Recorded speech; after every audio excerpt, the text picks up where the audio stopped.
નમસ્કાર દર્શક મિત્રો, આપ જોઈ રહ્યા છો N1 ગુજરાતી ન્યૂઝ। હવે જોઈએ અગત્યના સમાચાર। લોથલ હેરિટેજ ખાતે મુખ્યમંત્રી ભૂપેન્દ્ર પટેલે નિર્માણાધીન દેશના પ્રથમ નેશનલ મેરીટાઇમ હેરિટેજ કોમ્પ્લેક્સની સમીક્ષા કરી હતી।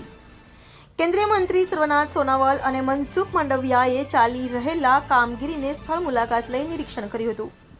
મુખ્યમંત્રી ભૂપેન્દ્ર પટેલે કેન્દ્રીય શિપિંગ અને પોર્ટ સંવાદન સોનોવાલ અને કેન્દ્રીય ગૃહમંત્રી મનસુખ માંડવિયા સાથે ગુજરાતના પ્રાચીન સ્થળ હડપ્પા સંસ્કૃતિના લોથલ ખાતે નિર્માણાધીન મહત્વાકાંક્ષી પ્રોજેક્ટ નેશનલ મેરીટાઇમ હેરિટેજ કોમ્પ્લેક્સની મુલાકાત કરી કામોની સમીક્ષા કરી હતી।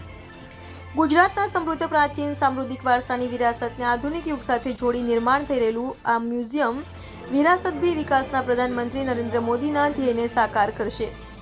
આ ગેલેરીમાં INS નિશાક, સી હેરિયર એરક્રાફ્ટ અને UH-3 હેલિકોપ્ટર જેવા નૌકાદળના યુદ્ધ જહાજો પ્રદર્શિત કરવામાં આવ્યા છે। આ પ્રસંગે રોજ સંકળાયેલા ઉચ્ચ અધિકારીઓએ ઉપસ્થિત રહીને જરૂરી વિગતો પૂરી પાડવામાં આવી હતી।